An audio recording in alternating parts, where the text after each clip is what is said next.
श्री शिवाय नमस्तुभ्यम दोस्तों रक्षाबंधन एक बहुत ही पवित्र त्यौहार है। इस त्यौहार पर बहन भाई को तिलक क्यों लगाती है और उस पर चावल क्यों लगाती है? राखी पर नारियल या नारियल का गोला क्या देना चाहिए और क्यों? राखी जब भी हम 2, 3, 4 महीने बाद निकालें तो निकालने के बाद इसका क्या करें?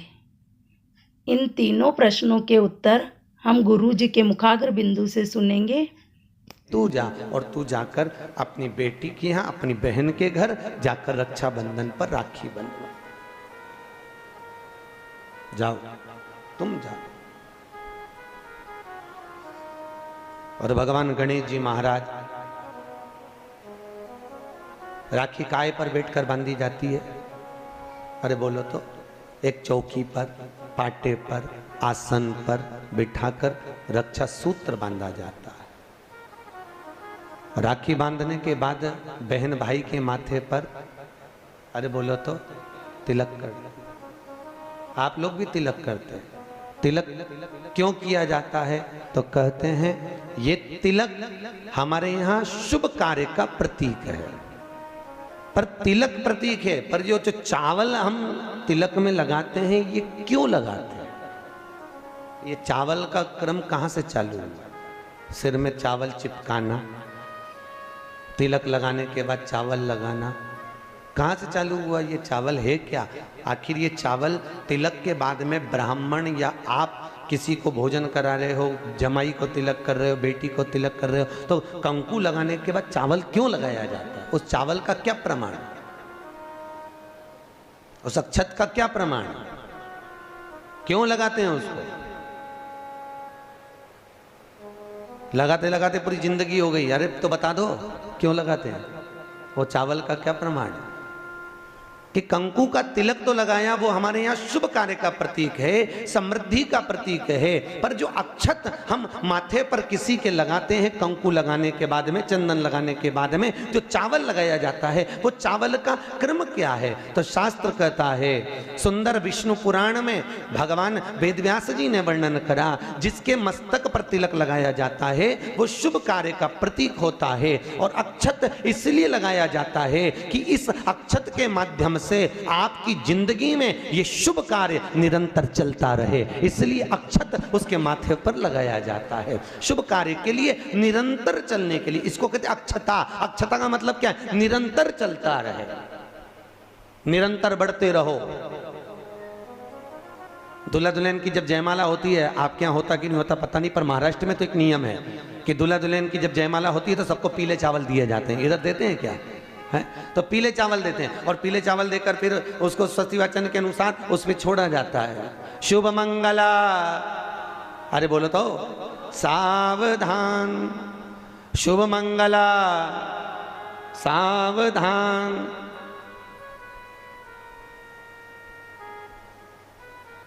उसके ऊपर छोड़ते हैं कि सावधान। और ये चावल तुम्हारे मस्तक पर जो पड़ा हुआ है, तुम्हारे मस्तक पर जो डाला जा रहा है, तुम्हारी जिंदगी इसी प्रसन्नता में निरंतर बढ़ती चली जाए। वो अक्षता का मतलब है। गोला नहीं नारियल का, सूखा गोला नहीं, कहलाती है श्रीफल। गोला तो आजकल फैशन का हो गया, नारियल का गोला तो फैशन है, क्योंकि नारियल लेके जाएंगे, नारियल 10 रुपए का है, भाई को लगना चाहिए कि कोई वीआईपी चीज लाई, इसलिए नारियल का गोला लिया। पर यहाँ कहीं पुराण में कहीं लिखा हो नहीं कि नारियल का गोला दिया था लक्ष्मी जी ने राजा बलि को, या इंद्राणी ने इंद्र को रक्षा सूत्र बांधा था तो उसमें नारियल का गोला दिया था। यहाँ कहीं लिखा हुआ तुम कहीं पढ़ो तो मुझे जरूर भेज देना। रहे हो उसमें श्रीफल, जिसमें जल हो, पानी हो, और पानी वाला फल जब हाथ में देकर रक्षा सूत्र बांधती है बहन, तो भाई का भी घर भरा रहता है और बहन का भी घर भरा रहता है। भाई का भी घर भरा और बहन का भी, जिसमें जल भरा हो, जिसमें पानी भरा हो, वो श्रीफल होना चाहिए। और गोला रखो, मना नहीं है। तुम्हारा मन कर गया कि गोला लेकर आई हूं कि भाभी 2-4 दिन खा लेगी, छोरा छोरी खा रहे, टोरा टोरी खाएगा, हाँ तो रख दो, तुम मना नहीं है। तुम जो दो तो गोला बाद में दे दो, पर हाथ में जब रक्षा सूत्र बंधे, जब राखी बंधे, तो तुम्हारे हाथ में श्रीफल होना चाहिए, नारियल होना चाहिए। क्यों? पहले की कथा में आप स्मरण करेंगे, जो हमने मुंबई में स्कंद पुराण वाची थी, उसमें वर्णन किया था। श्रीफल कार्तिकेय बाबा का प्रतीक है, श्रीफल संत का प्रतीक है। ब्राह्मण, साधु, संत और बहन बेटी, ये तीन काल का हरण करती है, इसलिए इन तीनों की महत्वता। जब ये राखी जो बनती है ना, ये रक्षा सूत्र जो तुमने बांधा है, जो मोली जो बांधते हैं, कलेवा जो बांधते हैं, ये रक्षा सूत्र बहुत दिन तक जब बंधा रहता है, बंधा रहता है, बंधा रहता है, पूरा समय 8 महीने, 9 महीने, 6 महीने, 4 महीने, 3 महीने, जितना भी आप लोग बांध कर रखते हैं, जितना भी 8 दिन, 15 दिन, 20 दिन, जब तक आप बांध कर रखते हैं, उसके बाद में इसको खोलने के बाद कहाँ डाला जाता है?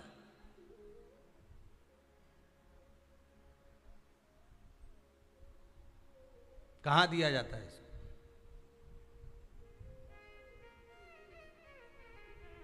वो रक्षा सूत्र को कहां डाला जाता है?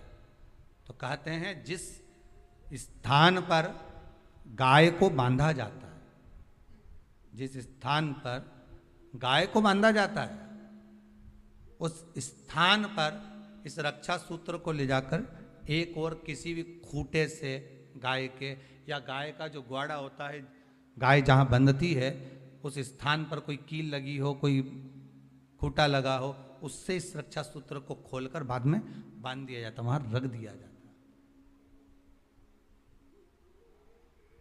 क्यों? किस लिए रखते हैं? क्यों जोड़ा गया इसको?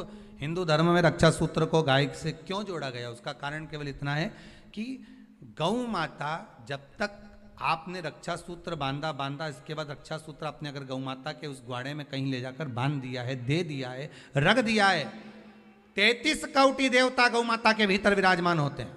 33 कोटि देवता गौ माता के भीतर रहते हैं। और केवल ये जो ये गाय जहां बंधती है, गौशाला जो होती है ना, गाय जहां बनती है, जहां पर गौ माता निवास करती है, हम तो कहते हैं लोग वृंदावन किससे मिलने जाते हैं?